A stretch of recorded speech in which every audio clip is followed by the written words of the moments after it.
Hello, people! Thanks for joining me for the Celluloid Chronicles. I'm Scotty D, and this is a 1966 Gretsch Chet Atkins Country Gentleman guitar, serial number 271144.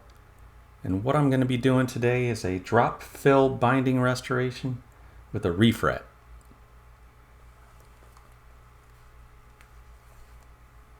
Binding rot. Celluloid. Not a fun job. But at least we have the total vise to hold it in various positions where we can be comfortable working on it and not all hunched over. So anyways, Chet Atkins. Man, he was a household name when I was growing up in the 70s and 80s. Gretsch signed an endorsement deal with him back in 1954, and it proved to be a vital factor in the company's success.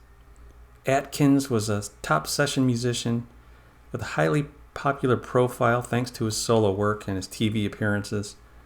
He also was the head of RCA Records, and they decided to do some artist series guitars with him. The first one was the 6120. That's that single cutaway guitar with the open F holes. It's still an arch top style guitar with a Bigsby, Filtertron pickups and whatnot. So in 1957, they did the second guitar for Chet, and that was the Country Gentleman, where they got rid of the sound holes. They painted them on. You'll notice that as we go on with this video. They've got little black painted on F holes. So cute. In 1958, they came through with the third model, which was the Tennessean. It was back to a single cutaway style. Same color as this one. And it had single coil pickups. Really nice little guitars. I've had all three of those come through here. Mostly the Country Gentleman has the binding rot. So here I'm trying to get rid of a little bit of this oxidation and rust on the pickup covers. I removed all the hardware from the guitar. We'll just store it in this Ziploc bag for safe storage. It's going to be a few months, this job. This is kind of the type of job you'd want to do week to week. You might spend an hour or two on it as you've caught up with work like your setups and your regular maintenance type work. These long, involved restoration jobs for these old antique guitars really can't have priority in my shop as far as the speed that I get them done. It's kind of one of those things like neck resets and stuff on vintage guitars. They're 100 years old, 70 years old, however old they are. It's just not an emergency to get them finished quickly. Now someone comes in with a setup job or whatever, I'll get it done in a week. I don't want to make them wait 4 or 5 weeks just because there's an antique restoration sitting here. So the first thing I do is clamp it up into the total vise. And thank God for total vise. Thank God for total vise and the Luth group. I'll chip away some of the loose celluloid with a file. And when it becomes apparent that it's getting a little more rigid in areas, I'll stop chipping and I'll start stabilizing with a liquid slurry that the guitar specialist told us all about. If you want to find out more details about the ratios of chemicals that are put together to do this, join the Luth group.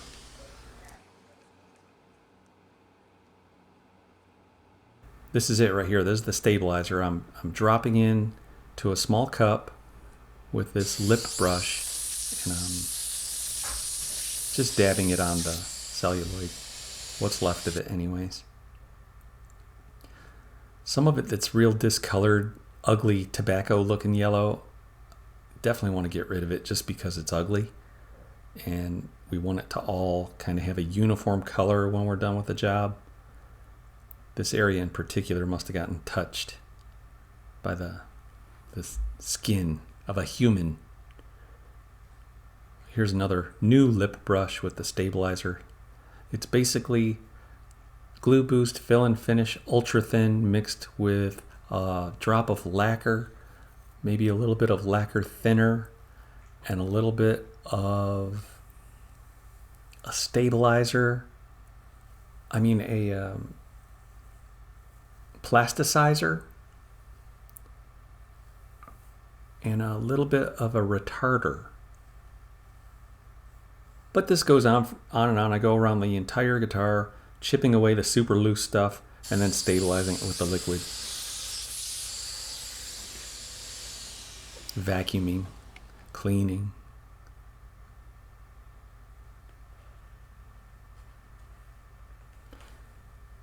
The Country Gentleman, I don't know if it's just popular here in Nashville, Tennessee, because most of them bear the name Chet Atkins or Nashville on them. I've got another Nashville hanging over here I'm going to do a video on real soon, where we're going to do a neck reset. It only has a few spots of binding rot, and I'm going to stabilize them real quick. Well, I've moved things down here into the garage where I have better ventilation, and I've got a giant ceiling air filter. There's the N-butyl acetate. That's the retarder I was talking about. Fill and Finish Ultra Thin, and then we've got our colorings.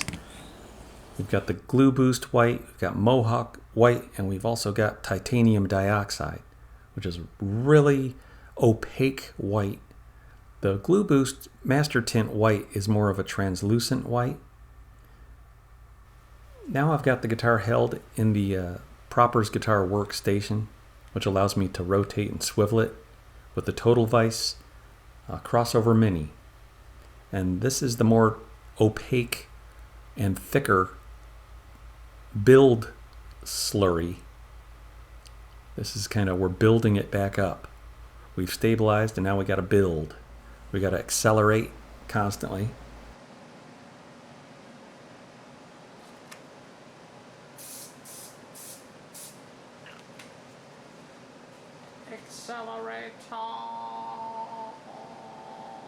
Any kind of finish repairs.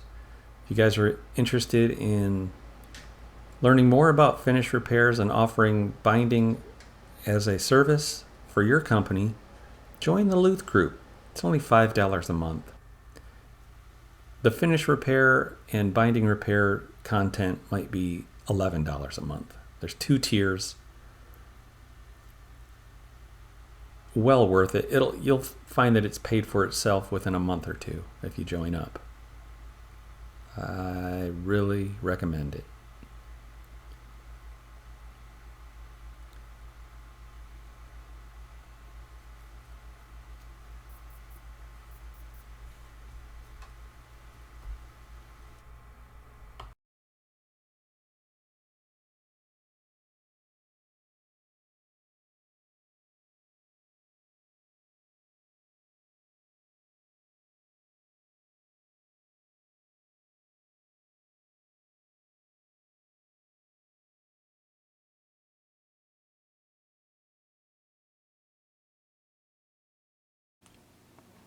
Here's the latest on the Country Gentleman. A couple days of dropping in the Glue Boost. And you can see I've got a couple more days to go. Kind of lumpy. It's not completely filled up to the top yet. I might start adding in a little bit of the gel super glue so it doesn't run as much. It'll build up in a stay put basically till I can accelerate it. Yeah, pretty lumpy. There's a big lump right there.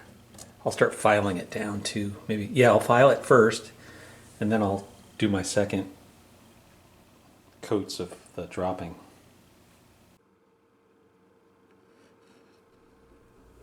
Well, this is kind of where things started going sideways. The Glue Boost White that became available last year is no longer good.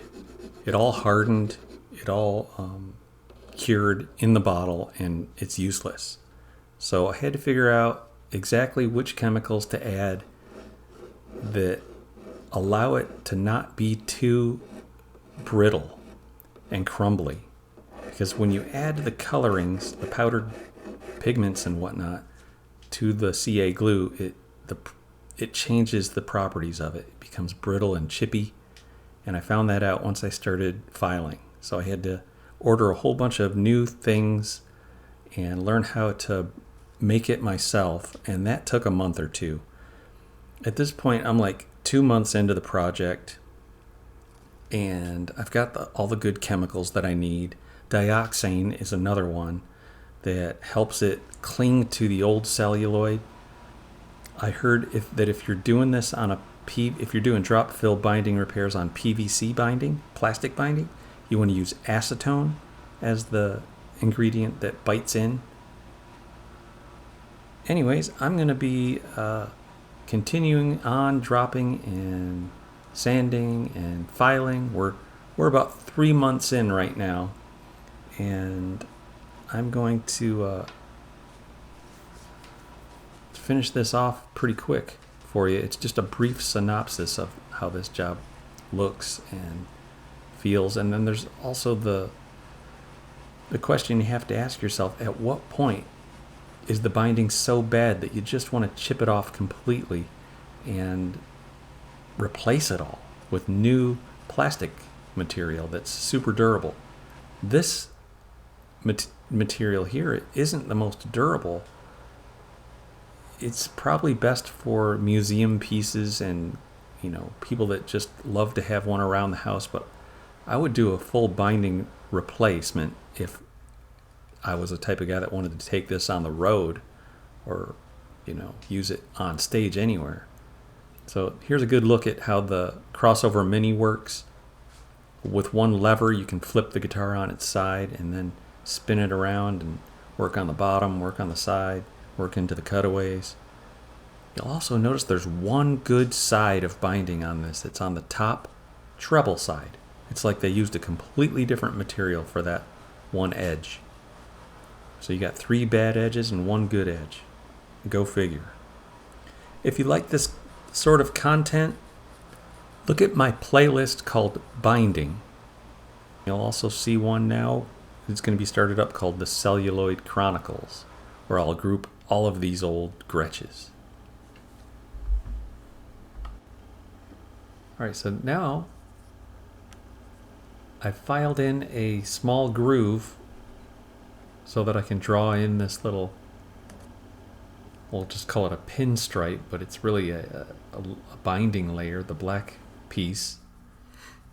I tried using this craft stick as a guide, but that didn't work so good. I did end up taking a scraper that's kind of concave on 2 sides and convex on 2 sides. It has a pointy side, and just holding it and gripping it in my hand and using my finger as a guide to go around to create the beginning of the little notch. This is another tool that I tried using that kept slipping around and sliding around. I wasn't able to succeed very well with that one. But basically, once you get a nice groove in there started, I went in with a 10 thou, 13 thou, and I think up to a 20 thousandths of an inch nut file. Those are the Music Nomad Diamond nut files, and they're held in those Luth brush handles. Anyways, once you've grooved in a deep enough slot, go in there with the dark black ink pen and make it look like a little piece of binding. We'll go over top of it with some of the fill and finish, and it'll all smooth over to one nice even surface on the top.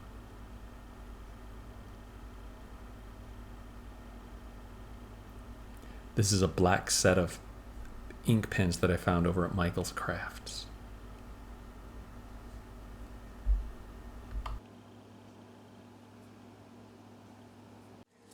Okay, I went around it with the top coat. I'll show you what that is in a second, because I'm going to do one more coat. But then I take, after 2 top coats, I do a 600 grit. and I just smooth things out a little bit and get it prepped for the last top coat. Now after the last top coat goes down, I'll go around the whole guitar and do a kind of like a polish sand, which is like a wet sand with like 1500, 2000 grit, just to shine things up at the very end.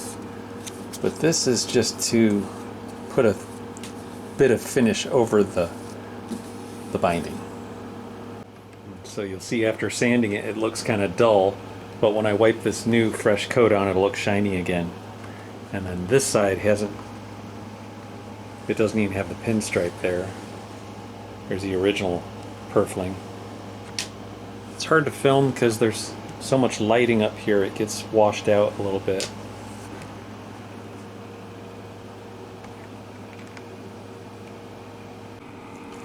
Okay, so this is the top coat. It's also the coat that you would use to basically stabilize crackled binding. It's the fill and finish ultra thin. I just put enough in to cover the bottom of a cup. I just do 1 drop of each. Dioxane, which is helps it bite into the previous coat. N-butyl acetate. This is like a retarder. It helps prolong the flow out time. The dibutyl phthalate is the plasticizer, and to give it that classy look of lacquer, we actually put in a little bit of lacquer. And I might have some of this wrong, so if you want to try this, you might want to check with the Luth Group video, the Dan and Doug show. 2 drops of lacquer. The Dan and Doug show with Doug Proper and Dan Earlywine. Doug does a whole series on this stuff, and I'm a monkey see, monkey do kind of guy. I'm just trying things out, but this seems to go on real nice. And check it out. Maybe I can film it.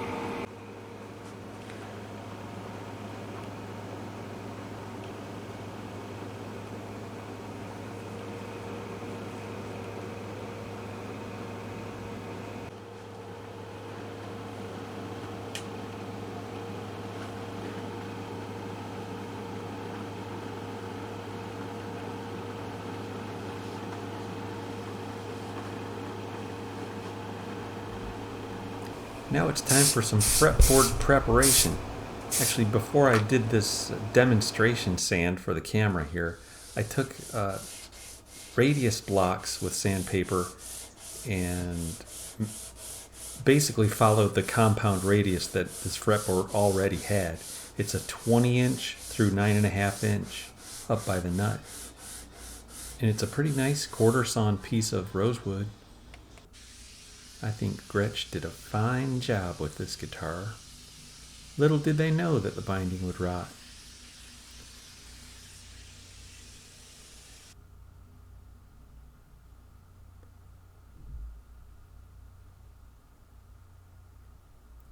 I'll bend the wire to just about the correct radius. And we'll take the deluxe fret tang nipper and nip off a little portion of the tang on both sides of the fret ends. That will allow the crown to sit on top of the binding. There's always a small remnant of tang left on the bottom side of the crown that needs to be removed by hand.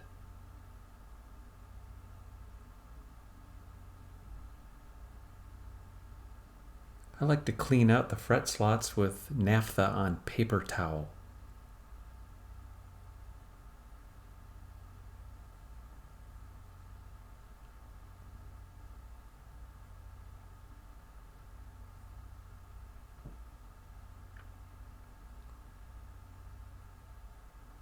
Then the frets will get hammered in.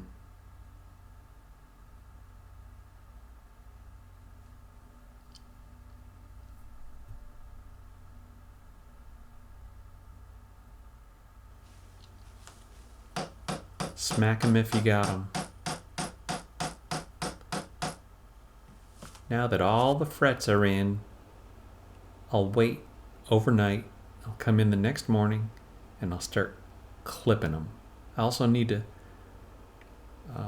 level, crown, and polish them, and then I'll insert a 0 fret and a new nut. I put a trash can down below the guitar neck to catch all these little fret end clippings.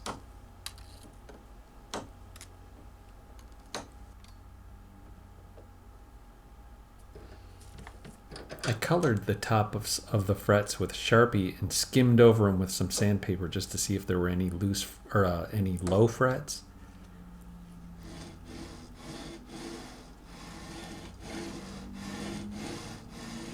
Then I did a light skimming with this big old beam.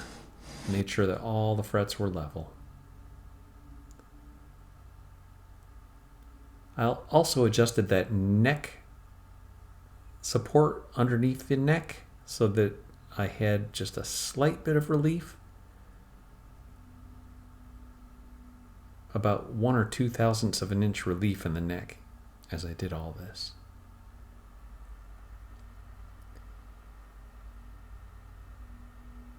Then I'll get started with the crownings. And I had one little area to touch up, so I'm going to go at it again with the acetone, the plasticizer, dibutyl phthalate, titanium dioxide, which is the white. I usually scoop out about a number 11 X-Acto blades worth of the white and just a pinprick of the wheat and green, just so that it's not, bone white. I want it a little off white.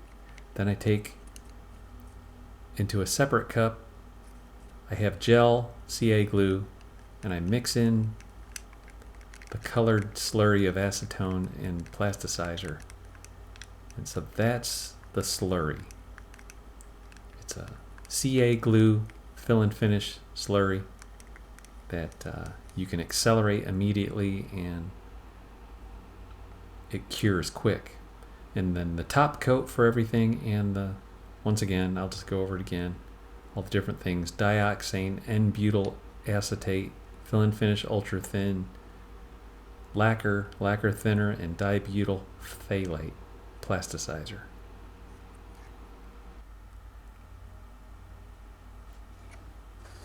The access hole had this nice little ring around it. I've never seen one of those rings around the wood of the backwood. And then there's the plastic covering. Oh, and then there's the snaps. The Country Gentleman comes with snaps. Gonna reinstall those.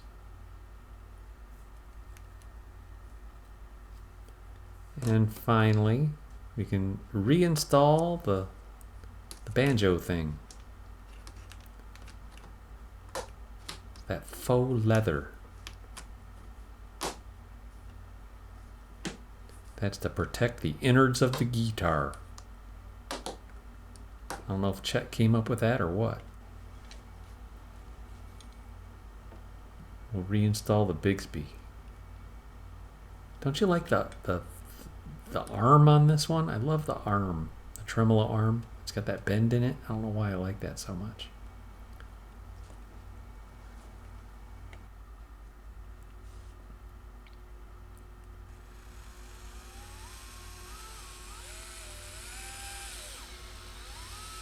Well, I'm rounding third plate, heading towards home plate. Mama, I'm coming home. We'll reinstall the strap button. I usually put a little heavier string on these Country Gentlemen because they have a kind of a short scale. This time I'm doing 11 through 56. I want to make sure that truss rod has a little tension on it. The neck was pretty straight, didn't need any help. But I want to make sure that there's some good string tension to counteract that truss rod. There's my nut and my 0 fret. I need to put a little hook end to the ball end of the string so that I can wrap it around the Bigsby. Just like so.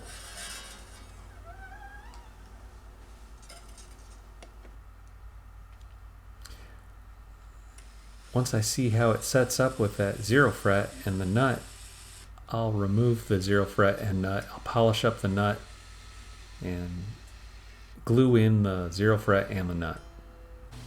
Boy, am I glad this is done. Let it rain, let it pour, let it come down a whole lot more. If I got deep river blues, let no one cry for me. Let the fish all go out on a spree. I got the deep river blues. When I get the deep river blues, I can feel them from my head down to my shiny shoes. Let it rain, let it pour, let it come down a whole lot more.